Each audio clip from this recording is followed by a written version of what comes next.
এর আগেও আমরা দেখেছিলাম বোলপুরের মাটিতে পথে নেমেছিলেন মমতা বন্দ্যোপাধ্যায়, নেমেছিলেন ভাষা আন্দোলনের উদ্দেশ্যে। আবারও তিনি পথে নামছেন। বুধবার ঝাড়গ্রামে ভাষা আন্দোলনে পথে নামছেন মমতা বন্দ্যোপাধ্যায়। উদ্দেশ্য একটাই, ২৬-এর আগে বাঙালির মন পেতে বাঙালির যাত্রাভিমান।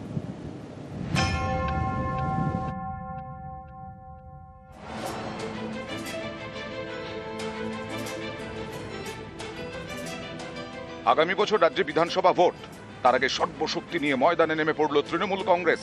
২৬-এর ২২ গজে তৃণমূলের মন্ত্র বাঙালির যাত্রাভিমান। ভিন রাজ্যে বাঙালিদের হেনস্থার প্রতিবাদে ইতিমধ্যেই পথে নেমেছেন মমতা বন্দ্যোপাধ্যায়।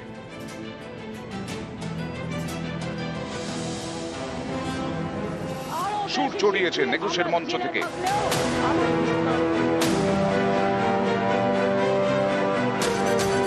বোলপুরে ভাষা আন্দোলনের মিছিল করেছেন তৃণমূল নেত্রী।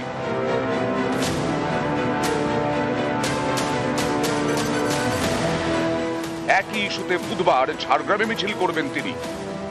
পথে নেমেছেন নেত্রী, পথে নেমেছে দল। শনিবার থেকে গান্ধী মূর্তির নিচে ধর্নায় মহিলা তৃণমূল। বাংলা তার মায়ের অপমান সহ্য করবে না।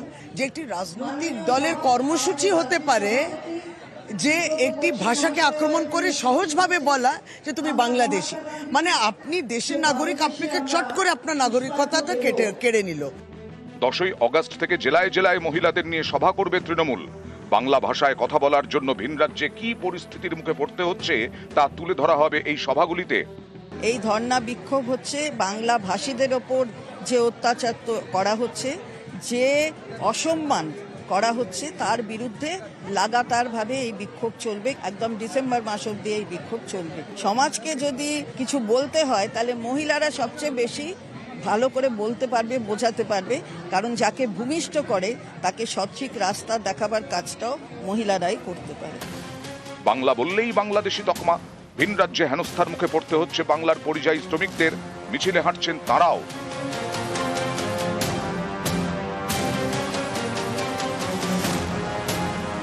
বাংলা ভাষা, বাঙালির যাত্রাভিমান, এই পথে হেঁটেই বাঙালির মন ছুঁতে চাইছে তৃণমূল। নিউজ 18 বাংলা। আর আগামীকাল দলের সাংসদদের নিয়ে বৈঠক করতে চলেছেন মমতা বন্দ্যোপাধ্যায়। বিকেল 4টে ভার্চুয়াল বৈঠক। রাজ্যসভা, লোকসভা সাংসদদের সঙ্গে বৈঠক করবেন তিনি। সংসদে কোন ইস্যু নিয়ে আলোচনা হবে সেগুলোই বাতলে দেবেন মুখ্যমন্ত্রী মমতা বন্দ্যোপাধ্যায়। উপস্থিত থাকবেন অভিষেক বন্দ্যোপাধ্যায়ও। এখনো পর্যন্ত সংসদ বৈঠক সম্পর্কে আর কি জানা যাচ্ছে জানবো। প্রতিনিধি আবির ঘোষাল রয়েছেন সঙ্গে। আবির,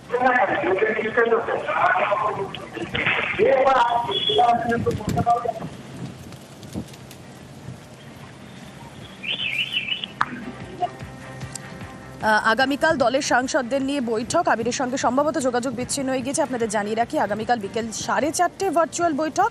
রাজ্যসভা, লোকসভা, সংসদের 2 কক্ষেরই তৃণমূল সাংসদদের সঙ্গে বৈঠক। ভার্চুয়াল বৈঠকে উপস্থিত থাকবেন অভিষেক বন্দ্যোপাধ্যায়। ও সংসদে কোন বিষয়ে গুরুত্ব দিতে হবে সেই বিষয়ে কোনো নির্দেশ দিতে পারেন তৃণমূল সুপ্রিমো। কি জানা যাচ্ছে এখনো পর্যন্ত মমতা বন্দ্যোপাধ্যায়ের সংসদ বৈঠক সম্পর্কে? আবির ঘোষাল আরো বিস্তারিত জানাবেন। আবির, ইতিমধ্যে 21শে জুলাই যে রাজনৈতিক কর্মসূচি তিনি দিয়েছেন, সেখানে ভাষা আন্দোলন ইতিমধ্যে তৃণমূল কংগ্রেস শুরু করেছে এবং মমতা বন্দ্যোপাধ্যায় নিজেও তিনি রাস্তাতে নেমেছেন।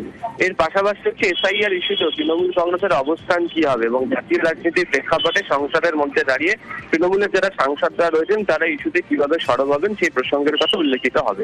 পাশাপাশি হাইকোর্টের তরফ থেকে বলা হয়েছিল যে 100 দিনের কাজের যে অর্থ সেটি মিটিয়ে কাজ শুরু করার জন্য। যদিও 1 আগস্টের পর থেকে এখনো পর্যন্ত কেন্দ্রের কাছ থেকে কোনো সদুত্তর বার্তা রাজ্যের কাছে এসে পৌঁছয়নি। এর আগে আমরা দেখেছিলাম যে বঞ্চনা ইস্যুতে বারবার ধরে সরব হয়েছিল তৃণমূল কংগ্রেস। নতুন করে ফের বঞ্চনা ইস্যুতে সরব হওয়া দেখা যেতে পারে তৃণমূল কংগ্রেসকে। সেই সংক্রান্ত বার্তাও দলের সদস্যদের কাছে রাখা হবে। যেহেতু বিধানসভা নির্বাচনের দিন এগিয়ে আসছে এবং জনপ্রতিনিধিদের এখন থেকে নিজেদের এলাকায় ব্যস্ত থাকতে হবে, সেক্ষেত্রে যারা সাংসদরা রয়েছেন তারা তাদের সংসদীয় এলাকায় কি ভূমিকা পালন করবেন সেই সংক্রান্ত দিক নির্দেশে মমতা বন্দ্যোপাধ্যায় আগামীকালের বৈঠক থেকে দিতে চলেছেন এমনটাই বেশ।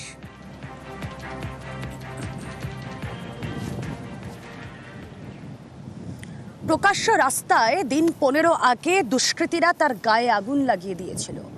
জীবন মৃত্যুর টানাপোড়েনে অবশেষে মৃত্যু হলো পুরীর নাবালিকার। প্রকাশ্য রাস্তায় 3 দুষ্কৃতী তার গায়ে আগুন লাগিয়ে দেয়, ঝলসে যায় তরুণী। প্রথমে ভুবনেশ্বর এইমস, তারপর দিল্লির এইমসে স্থানান্তর। 14 দিন পর শনিবার দিল্লির হাসপাতালে তার মৃত্যু। अक्षय मिश्रा प्रतिनिधि রয়েছেন আমাদের সঙ্গে। अक्षय, ये जो नाबालिग है इसका मौत हो गई है, 15 दिन हो गई है, मगर ये जो मूल आरोपी है ये अभी भी गिरफ्त से बाहर है, ऐसा क्यों? क्या कर रहा है वहाँ के गवर्नमेंट?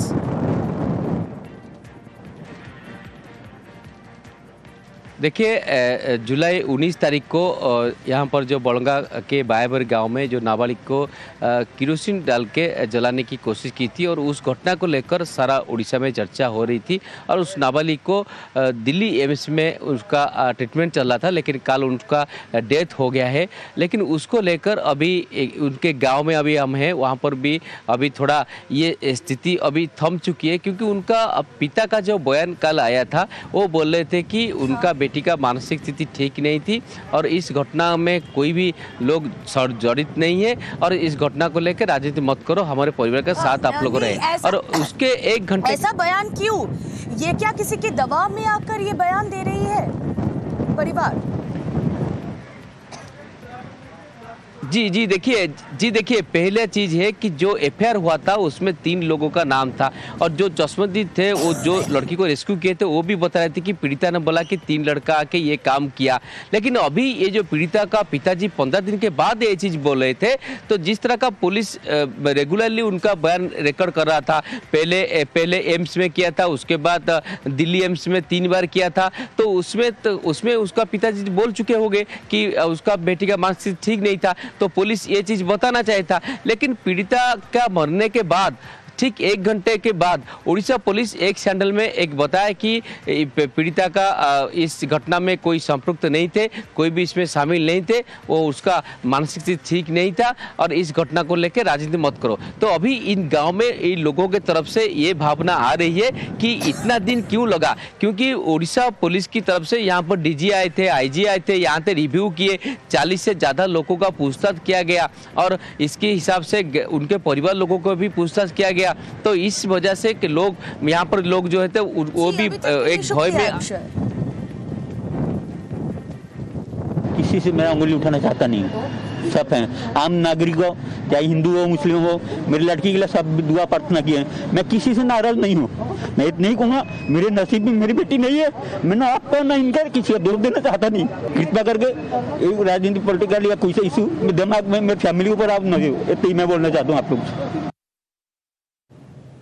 বিজেপি শাসিত রাজ্যে, মোহনচরণ মাঝি শাসিত রাজ্যে, সেখানে বারবার প্রশ্নের মুখে নারী নিরাপত্তা, নারী সুরক্ষার এ নিয়ে বিজেডি এবার তোপ দাগতে শুরু করেছে বিজেপি সরকারকে। শুরু হয়েছে রাজনৈতিক চর্চা। एयरलिफ्ट किया, इमीडिएट एम्स भुवनेश्वर में माइनर गार्ड थी, उसको किरोसिन डाल के वो 3 अपराधी की बर्निंग करके मार देने की कोशिश किए थे, वो आज मर गया। बहुत बड़ा दुख की बात है। उड़ीसा में कभी ऐसा नहीं हुआ था। अब law and order situation Orissa में ठीक नहीं है, अभी जंगल राज चल रहा है। 15 डेज हो गया, अभी तक उड़ीसा का पुलिस, उड़ीसा का प्रशासन अपराधी को पकड़ नहीं पाया, अरेस्ट नहीं कर पाया। ये सबसे बड़ा दुख की बात है। Janata Dal MPs, we came to AIIMS Delhi, where this minor victim, the way she was set ablaze by pouring petrol on her by 3 miscreants, she was under treatment in AIIMS Delhi for the last few days. But unfortunately and very painfully, she has passed away this evening. And we are extremely pained because the perpetrators of such crime, unless they are brought to justice, and the deteriorating law and order situation in Odisha should be brought back under control, because the women and the girl children in Odisha today are unsafe, and the government wakes up from its slumber and takes strong action.